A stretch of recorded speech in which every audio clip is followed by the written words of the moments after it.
This is Everybody Pulls the Tarp with your host, Andrew Moses. Each week, Andrew talks with Olympians, pro athletes, TV stars, Grammy winners, best-selling authors, CEOs, and other high performers to uncover their success secrets. My guest is Washington Commanders running back Austin Ekeler. Every day we write a page of our life. The best thing is you have the pen in your hand. Three-time Olympic gold medalist Tessa Virtue. Welcome back to Everybody Pulls the Tarp. Thanks for thinking of me, and I'm a big fan of the podcast and of yours. So anytime you text or call, I'm here. Mike Mills from REM. The key to that was realizing at some point fairly early on that this was probably our life's work. Every conversation is jam-packed with inspiration and actionable ideas. My guest is 2023 WNBA Coach of the Year, Stephanie White. The hardest thing for a coach is trying to prioritize how much time you put in one area or another. Former MLB player, coach, and manager Clint Hurdle. That is the best title of any podcast out there in America, and the content matches up to it. Andrew, you do a fantastic job. I'm a big fan. Keep up the great work.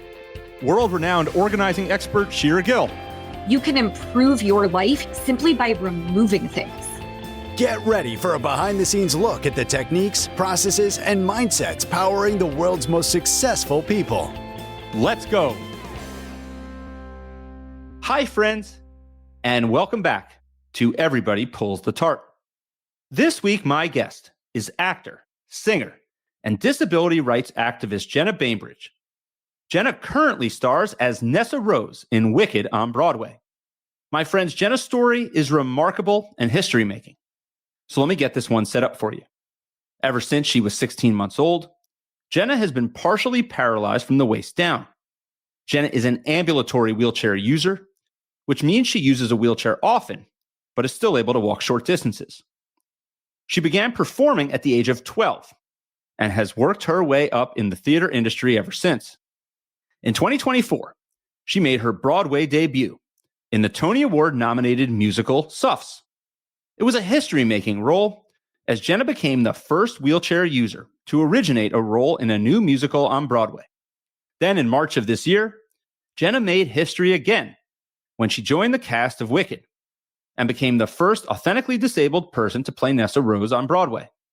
Jenna is now a two-time People's Choice Award winner and, simply put, one of the brightest rising stars on Broadway. But Jenna's work on stage is just a part of her story. In addition to dazzling audiences with her performances, Jenna is on a mission to change the entire theater industry and make it more accessible for everyone.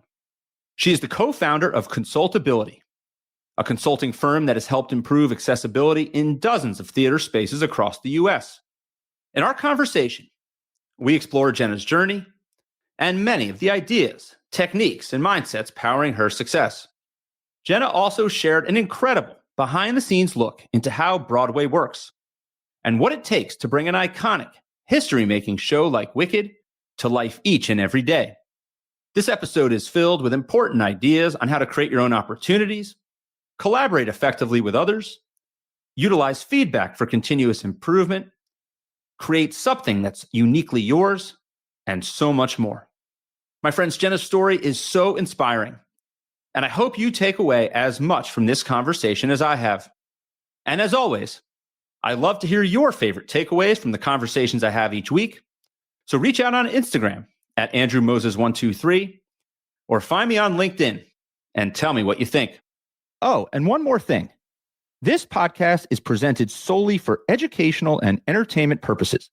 It is not intended to be a substitute for the advice of a physician, psychotherapist, or other qualified professional. So, let's pull the tarp and get straight to Jenna Bainbridge. What is your first memory of the theater? My very first show that I saw was Cats. And I am 100% a Cats apologist. I love cats. Cats captured my imagination as a 4-year-old. I think I was about 4. And we saw the tour when it came through Denver, where I grew up. And I just became mesmerized. We ended up buying like a VHS of it so that I could watch it at home. It was pure magic. These grown adults, these ballet dancers were jumping around a stage dressed like cats. Like, what 4-year-old doesn't want to play that game? So it just captured my imagination in a way that has really stuck with me. And my parents are huge theater fans. And so we would go and see all the tours as they came through, and it just grew from there. How quickly was it after seeing Cats that you said, like, I want to actually see if I can be on a stage, even if it was simply a stage at a local school or playhouse at the time, not on Broadway and Wicked like you are today? It's funny. I don't really remember a moment because I kind of feel like performing found me. I was a really active kid. I loved playing sports. The working theory is that I sustained a spinal cord injury. There's never been any diagnosis or proof of where my paralysis came from, but I'm partially paralyzed from the waist down. And I have been since I was 16 months old.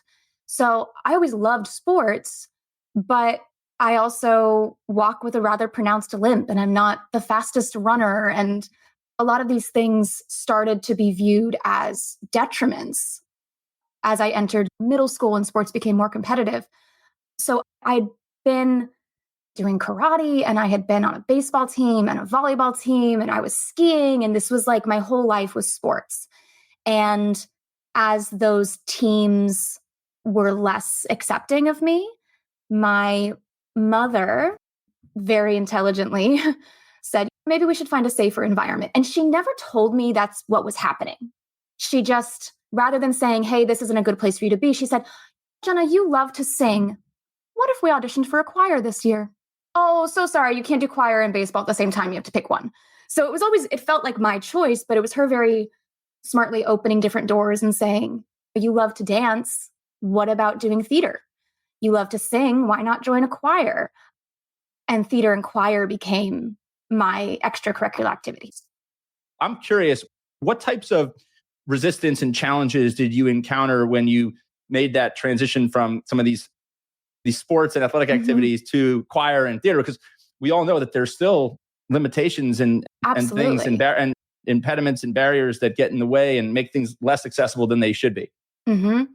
The biggest difference was that when you are in a show, it's all about teamwork, and it's not necessarily a competition.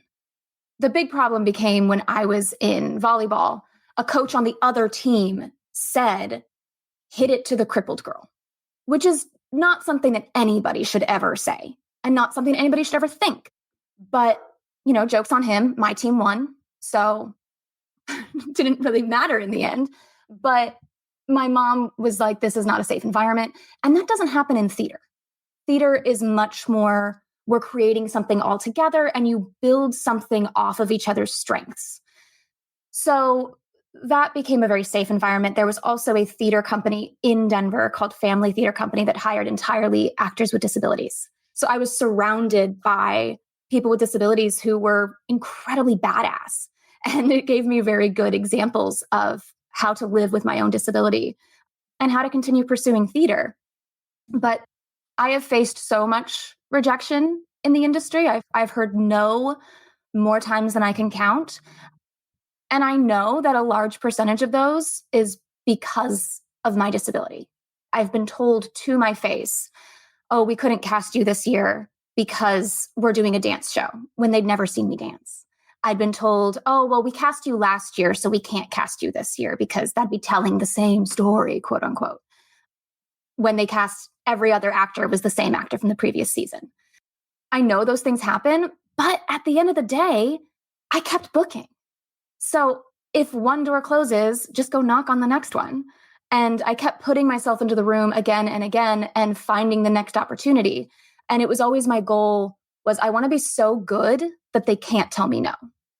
I want to dig into that more, Jenna. But first, I want to go back a couple minutes. You talked about this incredible environment in the theater where you described it as a group of people working to build something together and drawing upon each other's strengths, not someone's limitations or perceived weaknesses. When was the first time that you began to really feel that in action? Like, what does that look like? I mean, paint that picture for people, because that is something that I feel like more of us should experience in our communities and in the world and in the things that we do. Talk about that. 100%. Everybody should take theater classes. I think that theater makes everybody a better person. It makes you a better worker. It makes you a better interviewer. It makes you a better employee. It makes you a better friend. Because theater, the things that you learn in like an intro to theater class are improv games. Improv games make you really good at listening to the people around you. And what a wonderful skill to have. It teaches you how to think quick on your feet and problem solve. It teaches you how to work with your scene partners to create something together. That's just life.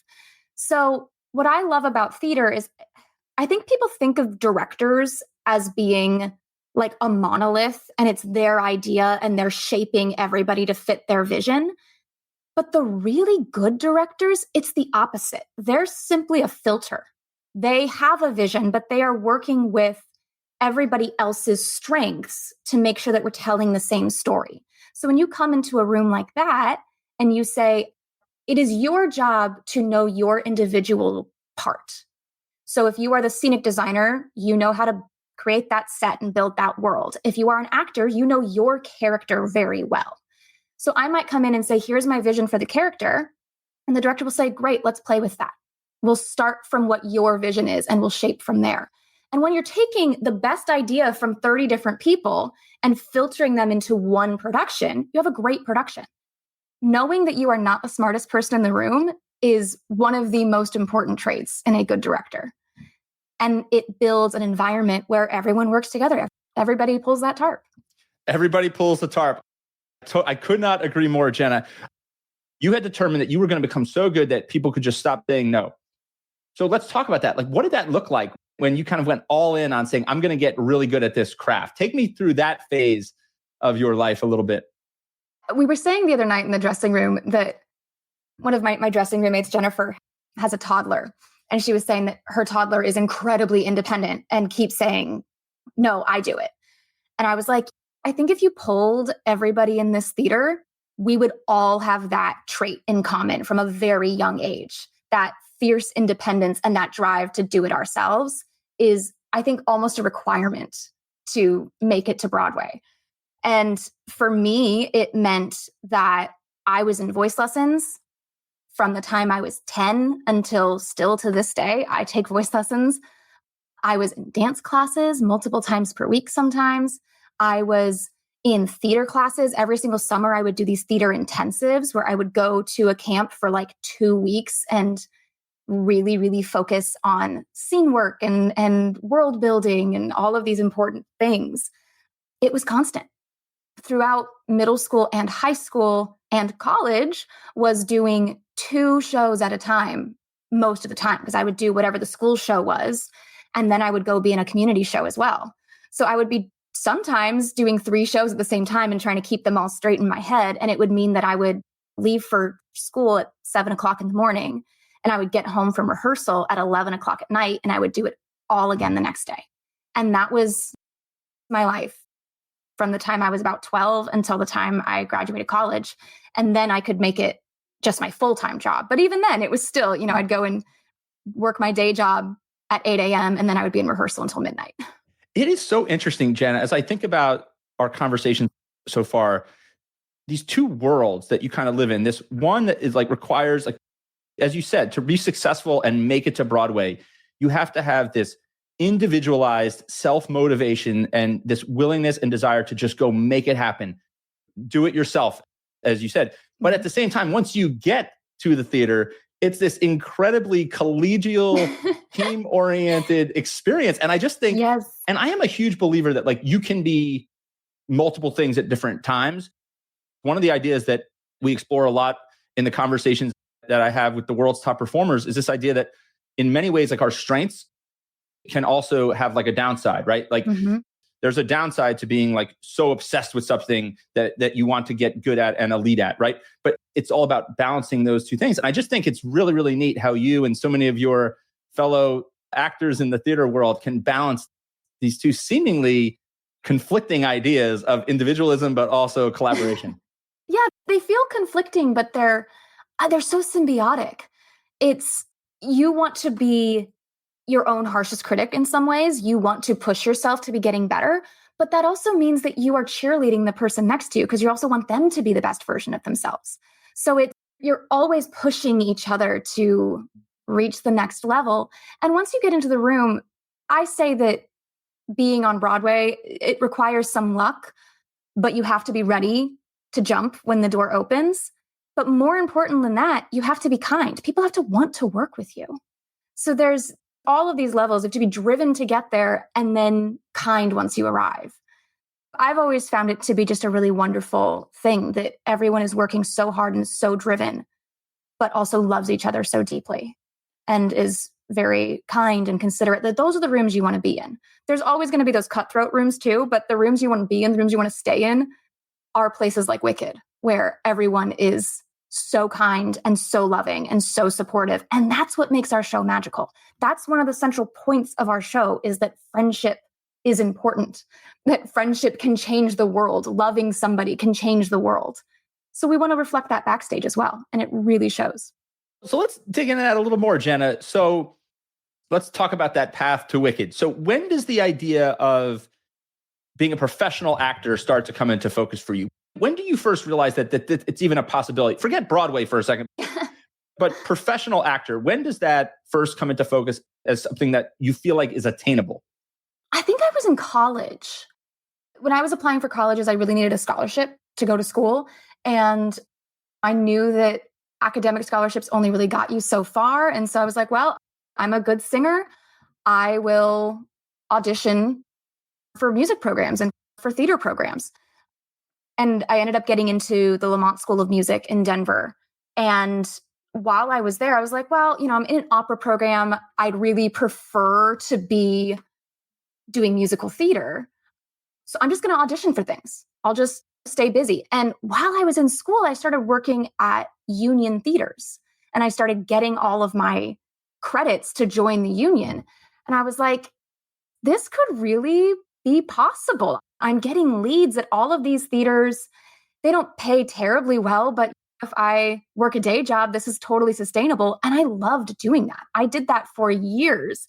And it just kind of ended up that every time I would get to the next theater, someone else would invite me to audition at a slightly bigger theater and then a slightly bigger theater. And it just kept growing and snowballing until eventually I ended up on Broadway. When was the first time that you recall somebody saying, Jenna, like, if you stick with this, you could do something with this?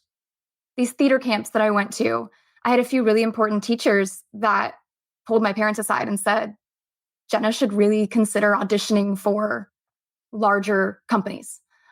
And we lived in a small town at the time, and it was kind of a big commitment to drive to the companies because they were all in Denver and we were out in Castle Rock and it was a little far.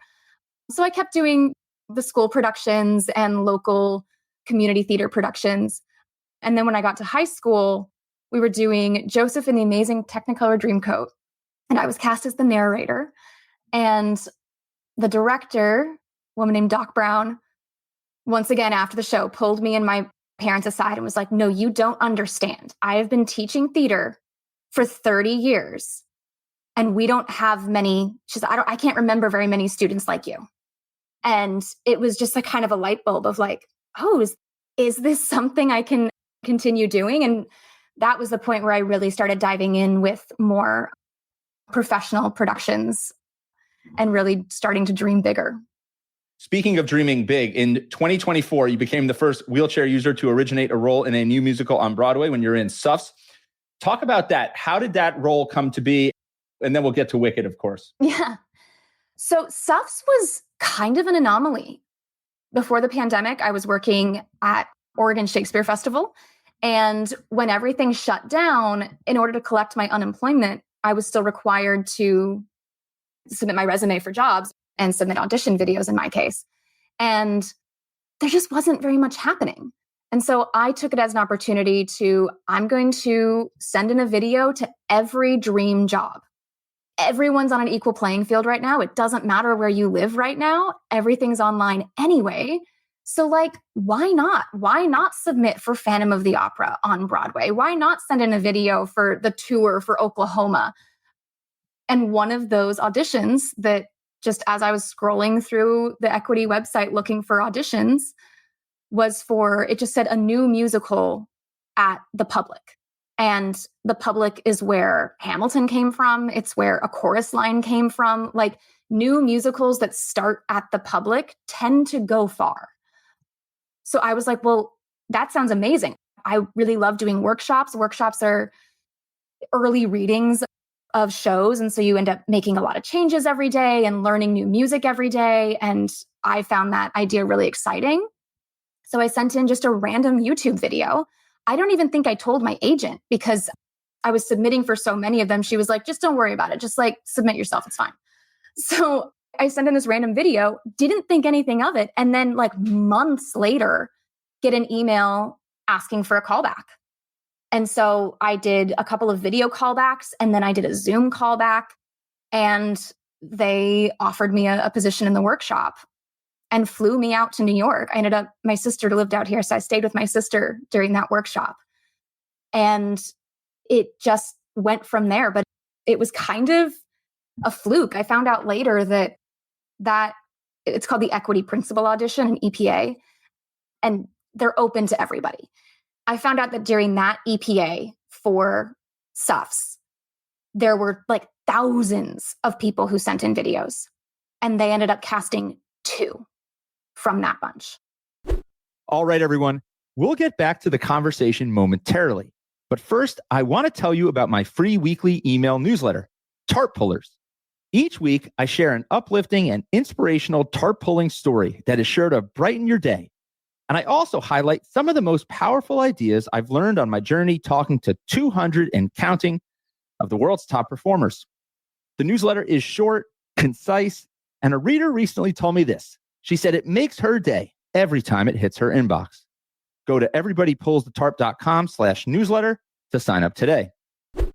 So the fact that they watched the whole video and that they wanted to see more from me, like, it just felt like kismet. But it's also just proof. Put yourself in the room. Just see what can happen. What's the worst that they're going to say? No? Okay, fine. Then you'll go to the next room. Put yourself in the room. The worst thing that they can say is no. Just such an important and powerful idea, Jenna. So I'm curious. So you mentioned growing up in a small town outside of Denver. Your sister was living in New York at that point. Was that your first time in New York, or had you spent time in New York previously? The reason my sister was in New York was because she had gone to Sarah Lawrence for college. And she's kind of moved back and forth from New York to wherever she was going to school. She has her PhD. She's very, very smart. So she was kind of bouncing around from place to place and had settled it back in New York. You're very smart too. You're a valedictorian in your day. I was. But my sister is like on a whole nother level. She is like a genius. I can only aspire to have my sister's intelligence. She's an incredible person. And when I had this opportunity, she was like, yeah, you can come stay with me. But we had, as I said, my parents are big theater fans. So when I was growing up, we took a couple of trips to New York to go see shows. My sister and I loved theater. So it was kind of a natural family vacation. So my first time coming to New York, I was in high school and we saw Rent on Broadway. And that was such a cool experience. And ended up closing like maybe a year after that or something like this. It was very close to the time where I got to see it on Broadway before it closed. So we had taken some trips like that. And then I was in a pretty competitive choir. We also took a New York trip. We got to sing at Carnegie Hall. And then we saw Memphis on Broadway. And then I came to visit my sister while she was in college, maybe once a year. So I'd been able to come out quite a few times, but it was my first time being here for more than just like a week's vacation. And it's a very different thing living in New York than visiting New York. What do you remember most about some of those early experiences when, like, for example, when you went and saw Rent on Broadway? Like, there's just a different hustle and bustle, of course, about like seeing a show on Broadway versus anywhere else. Like, what do you remember most about that experience that like really struck you? I think it was the intimacy. It's kind of strange that Broadway theaters are a lot smaller than the touring houses. So the theater in Denver where I was seeing shows, I don't know the exact number, but it's like a 4,000 seat theater, 3,000 seat theater. It's a massive theater. And the Gershwin, where we do Wicked, is less than 2,000 seats. And it's the biggest theater on Broadway. So when I saw Rent, it was like 1,000 seat theater. I think it's the Nederlander's like just under 1,000 seats. And it has these balconies so that you are right up on top of each other. The orchestra and the balcony are not too far offset. So you can actually see everybody's faces, and you can see the detail work in the costumes, and you can see the intricate detailing of the set pieces. And that's something that I couldn't see on tours. I couldn't see in Denver from the back of these massive theaters. It's so much more immediate. And that magic really only happens on Broadway. Jenna, one of the things I know about all of you who work in the theater and are successful and reach your dreams in the theater world is that the idea that you're always hustling. We kind of talked about it a little bit earlier. I think something that a lot of people who kind of watch from afar don't necessarily realize is that it's really like a complicated process to figure out, like, if you're doing something on Broadway, when it ends and when your next thing starts, and you're kind of like always on the hunt for gigs, and like they have to time and sync right, like when you get contracts in different places and when you get your closing notice on the previous. So talk about like the circumstances that led you to Wicked. You're in Suffs, you're doing that. You're probably trying to figure the next thing out. Yeah. You talked about it before. I mean, you're sending audition videos to a lot of different people. Just paint that scene for me. What does that look like when you're trying to find that next opportunity? Yeah. So most Broadway contracts are a year long. And a year feels like a huge luxury because if you're working in regional theater, generally your contracts are more like 6 to 8 weeks long. So I would, for many years, I had these like elaborate casting matrices that I would make of here's the seasons of the shows, here's the dates and how they line up. And so if I book this show, then I can't do this show, but I could do this show. And it was always this really elaborate spreadsheet that I had. Once you get to Broadway, there's a little bit more room to breathe because you're there for a full year. But within that year, you're always looking at the next project. And Suffs is a great example of it took 10 years for that show to make it to Broadway. Shayna Taub worked on Suffs for 10 years. I joined Suffs and did 3 years of workshops before we transferred to Broadway. So that's a long time to be working on a new musical. So really, if I want to do another new musical that's going to be on Broadway next year or in 2 years, you need to start the workshops now while you're doing something else. So there's always this kind of revolving door of pretty much everybody on Broadway is doing workshops for other shows. They're doing readings. They're seeing what else is out there, developing new work. And that's a small sliver of the auditions is workshops for new things. You're also just looking at if you're on a year-long contract, you don't want to have too much downtime before the next project. So sometimes you're looking at things that are auditioning for 6 months out or a year out. And that's a pretty common thing in theater that you might have an offer to do a show a year before it starts. So you never stop. I think I still, even with this contract that feels wonderfully secure, I think I have like 2 auditions a week. Suffs never felt super secure. It was a new musical. It was original. We didn't have any known IP. It's entirely new. So we were always aware that we might not have a super long run on Broadway. So I was performing Suffs and heard from a friend that they were being brought in for Wicked. And I was like, well, hey, if Wicked's auditioning, like, I wonder if they'd see me. So I called my manager and was like, I think that it might be the time. I think it might be the right time with the movie having come out and Marissa Bodie so beautifully playing Nessarose in the movie. I was like, maybe Wicked would be interested in seeing a wheelchair user for Nessa on Broadway. And my managers got me an appointment. I had 2 auditions. And then I found out that I booked Wicked. It was like 5 days before Suffs closed. It was on Christmas Eve. if I recall you telling the story correctly. Yes, it was. So like, what's that moment like? Because you can't announce it right away, of course, right? You can't get ahead of the company and the PR related to the production. Take me through that moment. I mean, to find out on Christmas Eve that you're essentially going to have the opportunity to play this iconic role and make history. I mean, you became the first authentically disabled person to play Nessarose on Broadway. Talk about that. So I will say, I told my entire family, like within 5 minutes of hanging up with my manager. Keep it a secret. Stay calm. And like my parents were here. And so like my husband went and grabbed my parents and like we had a little cry session of just pure excitement. So my entire family knew within 5 minutes. And then all of the Suffs knew before the day was over. I went to the theater and once one person knew, it like spread like wildfire through the theater. And we were such a close company that it was just such a celebration. So that was really magical to get to share that with them. But then you have to tell all of them like, but you can't say anything. So it's definitely a balance of you want to share it with the people closest to you, but you can't be posting it on social media. Even like auditions, if it was like, oh, I'm going to have a conflict for that, you can't really say it's because I'm doing Wicked on Broadway.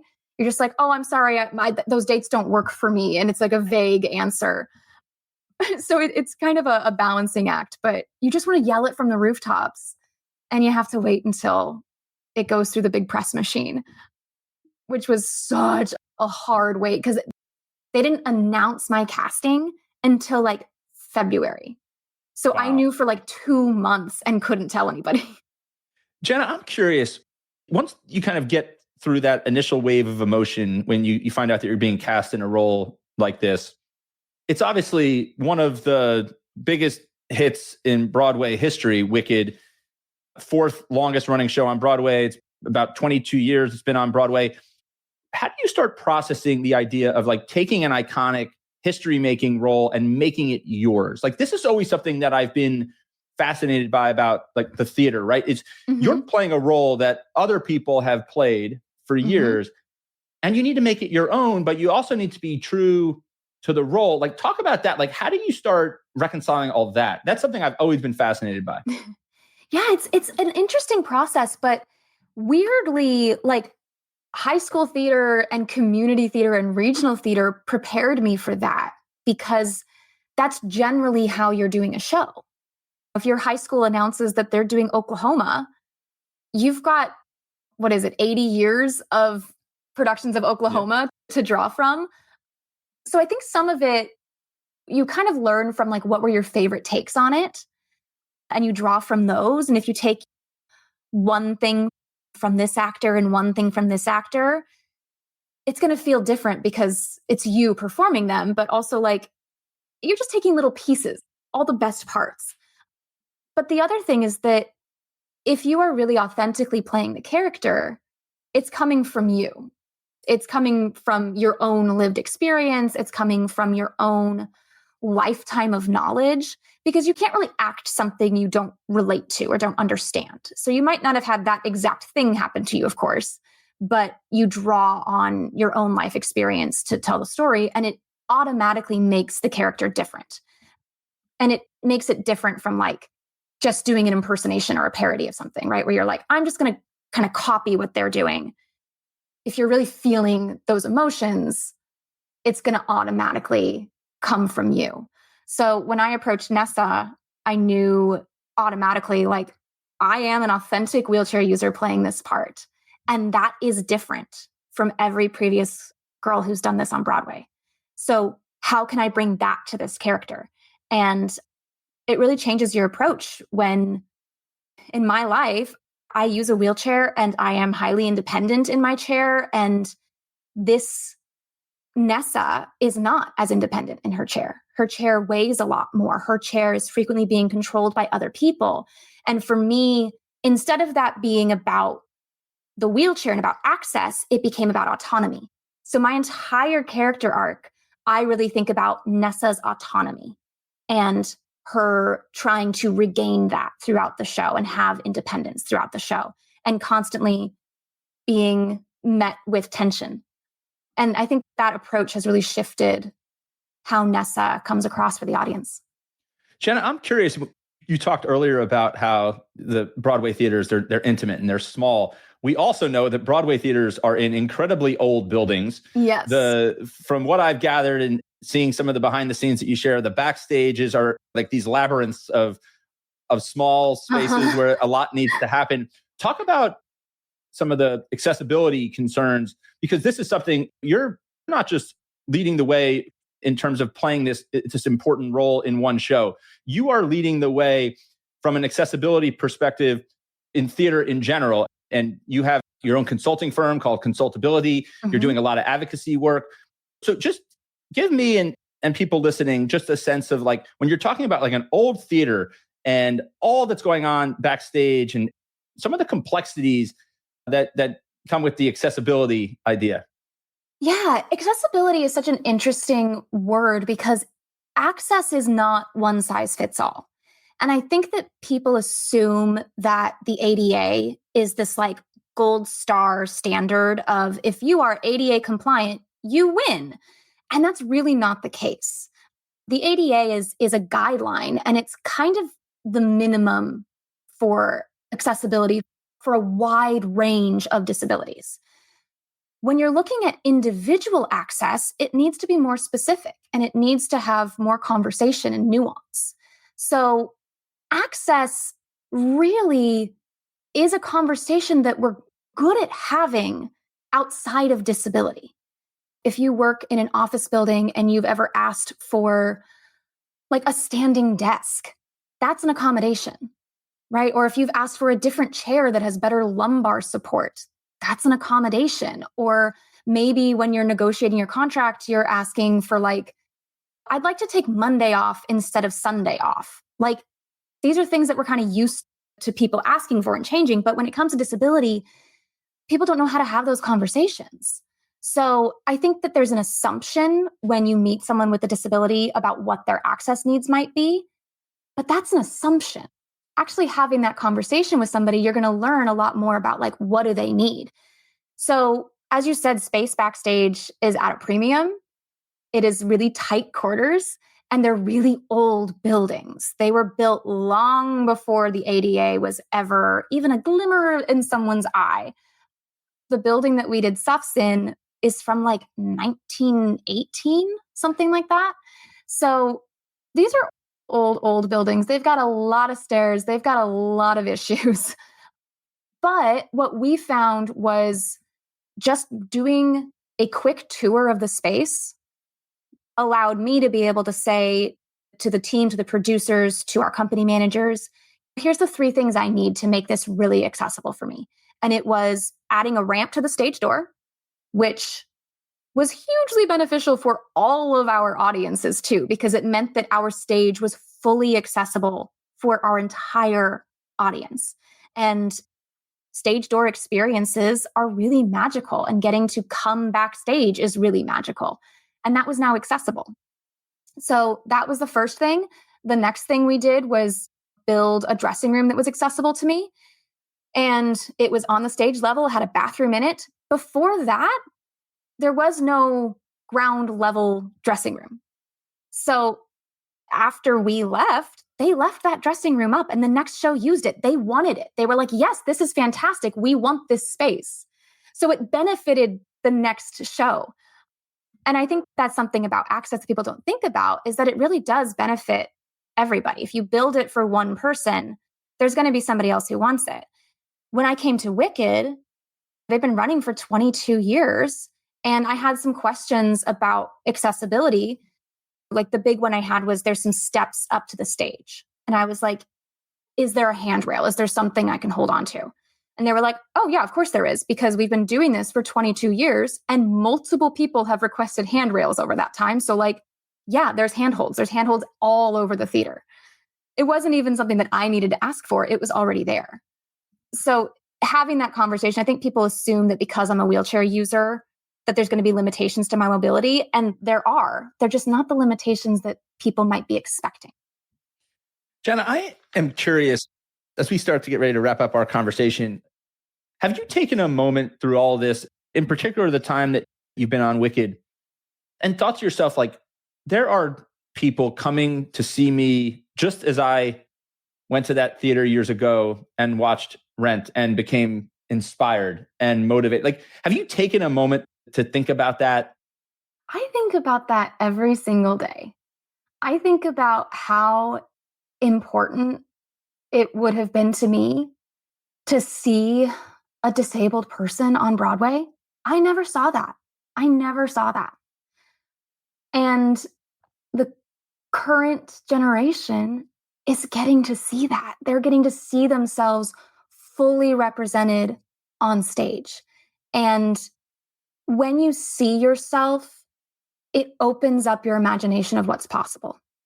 The fact that I didn't think I could be an actor until I started getting cast, it wasn't, I think kids dream big and you're like, I'm going to be an actor. And then you go from there. I was like, I'm going to be a veterinarian. I didn't think about acting as an option until I started getting cast. And that was lucky. But now kids are going to be able to see me, and they're going to be able to see shows like How to Dance in Ohio, and they're going to be able to see Michael Patrick Thornton is going to be in the upcoming Waiting for Godot. There are so many more examples of disabled people thriving on Broadway. And that's really exciting because hopefully it's going to open up their ideas about not just going into performing arts, but any job that we're doing on those stages, right? Like Nessa, she's a governor. So like maybe that disabled kid is going to go into politics because they've seen a disabled politician now. Or maybe they're going to go become a lawyer or a police officer or a doctor or all of these other things that disabled people are portraying on stage. Jenna, I've heard you say that, quote, we can only accept and embrace our differences if we can publicly see and talk about them. And what is more public than the arts, end quote. You are just working tirelessly, not only to put everything you have into the roles that you're playing, but to break down all these barriers for everybody else in the world. And I'm curious, like, what are some things that you believe that like we as a society and communities can do to get closer to that place where there's embracing of differences and accepting of people of all abilities? I think that a lot of it is acknowledging our own access needs. Access needs are universal. They are human. They are a part of life. And I think that people view the word disability or disabled as like a dirty word, and it's not. It's a beautiful part of life, and it's an inevitable part of life. Everybody will experience disability at some point in their lives, be it temporary because they've broken their foot, or permanent because they've acquired a disability throughout living. And it might also be happening to the people around you that you love. So advocating for access keeps you and the people you love safe when disability inevitably happens to them. If you are advocating for your favorite restaurant to be accessible, then you can continue going to that restaurant when you acquire a disability. It can be deeply selfish. You can do it for yourself, but more importantly, you should also be doing it for your community, for your friends, for your neighbors, because everybody is going to experience disability. And it would be a better world if once that happens, we can continue to do the things that bring us joy. The world is actually pretty good at adapting, but it's better if we have some forethought and can make it accessible in the first place. Jenna, I just love that we kind of landed back at that idea that we had talked about earlier, this idea of individual motivation and putting everything you have into something, a goal that you have, but also thinking about the greater good and working collaboratively to lift others up. That is, as you noted earlier, living the everybody pulls the cart mindset. Last question for you. With all of your success, everything that you've accomplished so far, what would you say today is the biggest area of growth for you as an actor? Oh, honestly, I think the thing that I've gotten best at is taking a note.